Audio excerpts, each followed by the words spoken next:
In this video, I'm going to show with you the blue chip stocks na nagbibigay ng cash dividend para magkaroon ka ng regular income. So kung interesado ka na magkaroon ng regular income from dividend investing, make sure tapusin mo ang video na ito. Okay? So eto na, papakita ko na sa inyo.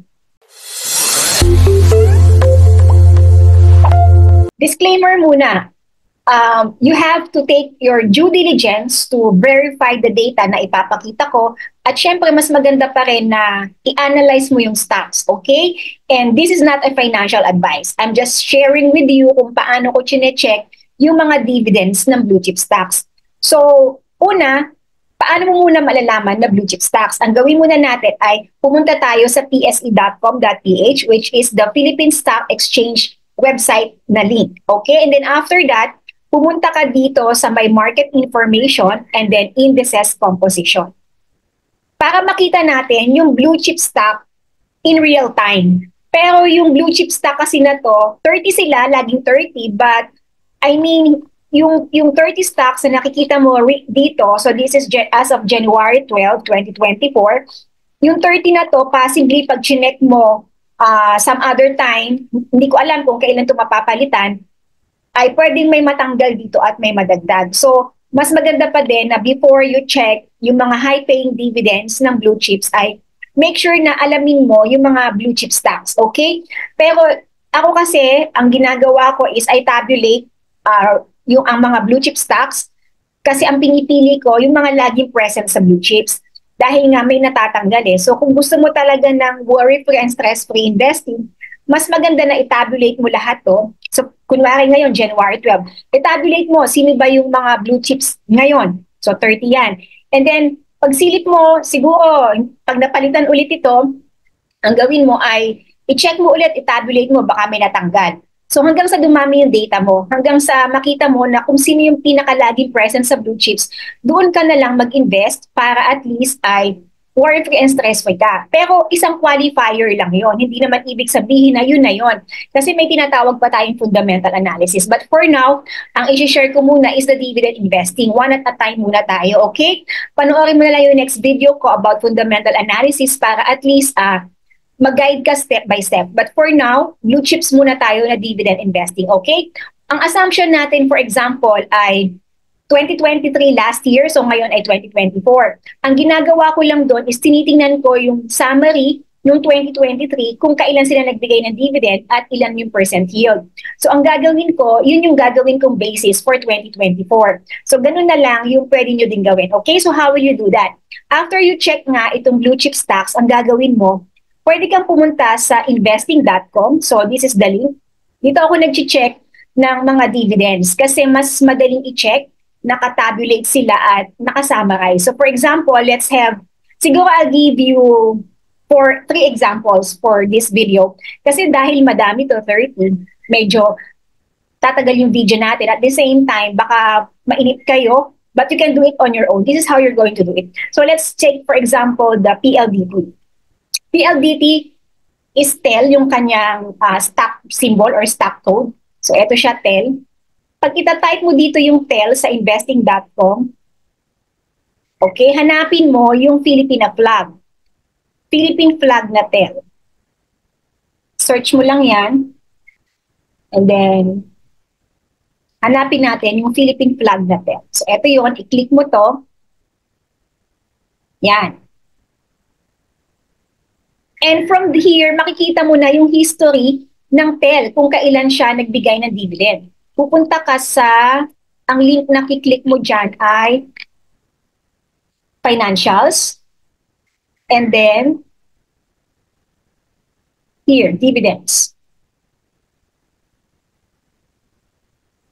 So, ayan, mag-a-appear na dito yung dividend investing ng TEL. Okay? So, nakita natin na meron dito na August 2021. So let's take for example yung last 2 years na lang niya, the 2022 and 2023. So nakita natin yung 2022 nagbigay nung March and then nung August 15 dalawa yung binigay niya. So merong nakalagay dito na 42 pesos per share, 47 pesos per share and 28 pesos per share.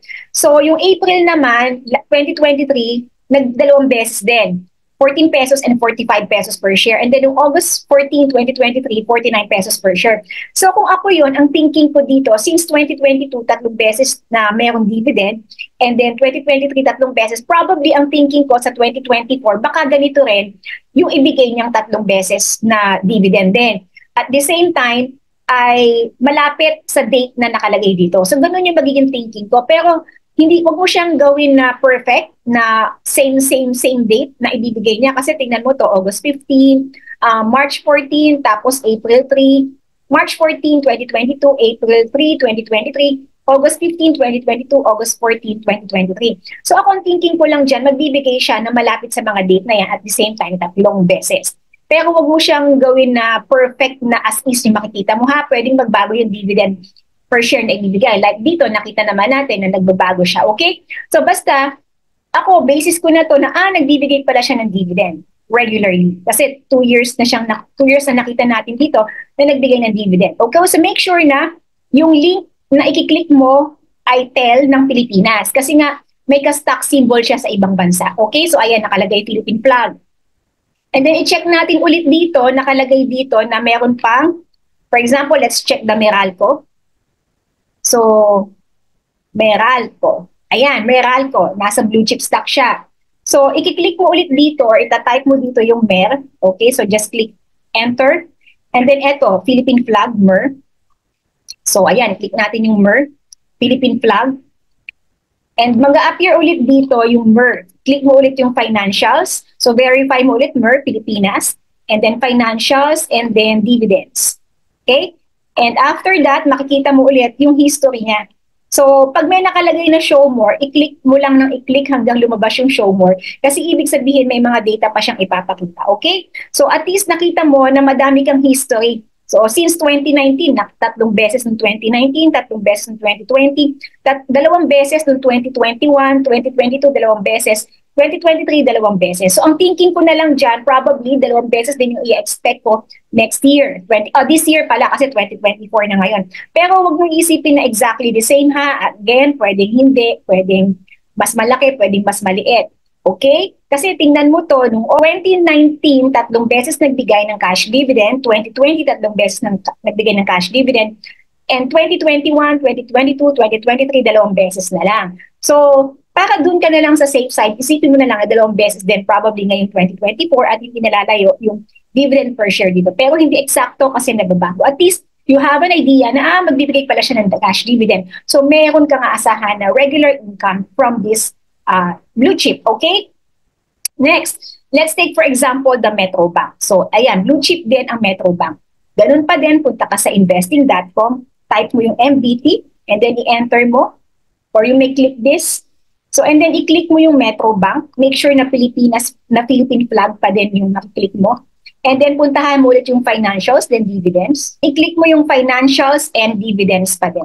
After you click that, of course, mag-a-appear yung dividends niya, history. So, nagbigay siya ng 2022, 3 beses, 2023, 3 beses. So, ang thinking ko dyan, 2024, baka 3 beses din. At hindi nalalayo dito sa presyo na to. Pwedeng mababa, pwedeng mas mataas. Basta, ang thinking ko is magbibigay siya ng dividend. Okay? So, kung gusto mo pang matutunan yung dividend investing, kasi hindi natin matatapos lahat, really in a short video, magkakaroon ako ng libreng online training ngayong January 24, 2023. Ang topic natin ay dividend investing ng blue chips at REITs. Okay? At on January 25, ang topic natin ay long-term investing, peso cost averaging, and fundamental analysis. And sa January 26, ang topic natin is how to earn money from trading, yung mga short-term goals mo, yung mga 3 months trading plan. So yun yung topic natin, paano ka kikita sa in a 3-month trading plan na ginagawa ko, okay? So, pero ganun pa din sa stock market ay walang guarantee kung magkano yung kikitain mo, kung kailan ka kikita. So, lahat ito will be based on the analysis lang. So, basta aralin mo muna yung stock market, walang guarantee na pinapangako dito.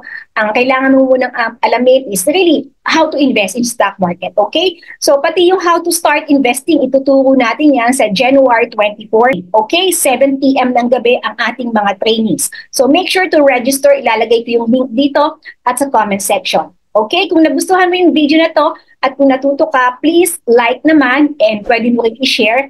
Also, make sure na mag-register ka, okay? Magkita-kita tayo. Online naman ito at may recording. Sana maka-attend ka at mag-register ka muna, of course, kasi hindi ka makaka-receive ng mga updates kapag hindi ka nag-register. Salamat. This is Incha Fuller.